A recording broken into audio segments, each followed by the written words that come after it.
কথা হচ্ছিল বাঙালির পিঠে পুলি নিয়ে আদিক্ষেতার।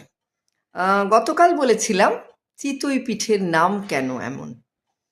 আজকেও বলবো পিঠে পুলি নিয়ে, কারণ পৌষ সংক্রান্তি সমাগত।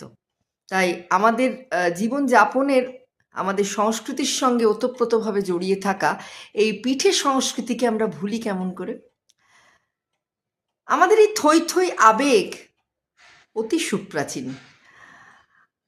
আর এই পিঠের নাম এসেছে কোথা থেকে? সংস্কৃত শব্দ পিষ্টক থেকে, যার অর্থ হলো পিষে তৈরি করা খাবার। মানে চাল বা ময়দা সুজি পিষে বিভিন্নভাবে তৈরি হয়। আর জনপ্রিয় এই খাদ্যের মূলে কিন্তু সদ্য ওঠা চালের গুঁড়ো বা জলে গুলে, যাকে আমরা বলি পিঠালি বা পিটুলি। তাই পিঠালি থেকেও যে পিঠের নাম এসেছে সেটিও মোটেই কিন্তু অমূলক নয়।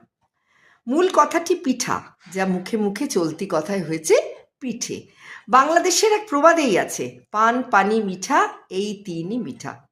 অতি জনপ্রিয় আর প্রচলিত এই পিঠের নাম মধ্যযুগীয় সাহিত্যে যেমন এসেছে, তেমনই কিন্তু তারও আগে রামায়ণ মহাভারতেও কিন্তু ভোজসভাতে পরিবেশিত হয়েছে, তেমনই কিন্তু রয়েছে বিভিন্ন শ্লোকে। বাঙালির সংস্কৃতি এবং খাদ্যাভ্যাসের এক অবিচ্ছেদ্য অংশ এই পিঠেপুলির নাম আবার আমাদের মধ্যযুগীয় সাহিত্য, মঙ্গলকাব্য বা চৈতন্য চরিতামৃতে বারে বারে এসেছে। ঠিক তেমনই ময়মনসিংহ গীতিকার অন্যতম এক রূপকথা কাজল রেখাতেও কিন্তু উঠে এসেছে। তা আমরা বলি একটা জনপ্রিয় প্রবাদে, পিঠে খাও ফোঁড় গোনো না।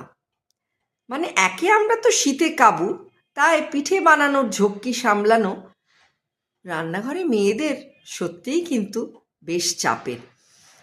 আর বসে বসে যারা কবজি ডুবিয়ে সেই পিঠে খান, তারা কি মনে রাখেন মেয়েদের পিঠের কষ্টটা?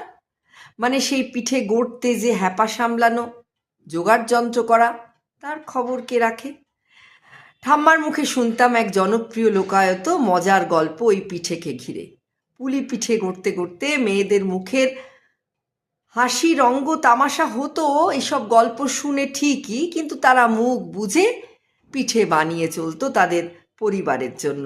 তাতে হয়তো পিঠে বানানোর কষ্ট কিছুটা লাঘব হতো একান্নবর্তী পরিবারে, কিন্তু সৃষ্টি সুখে সামিল হওয়া বাঙালি ঘরণীদের এত অফুরন্ত আইডিয়া পিঠে বানানোয়, আর তাদের সময়ও ছিল অফুরন্ত।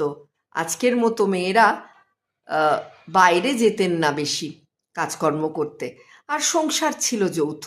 পরিবারের সকলকে নিজের হাতে জমি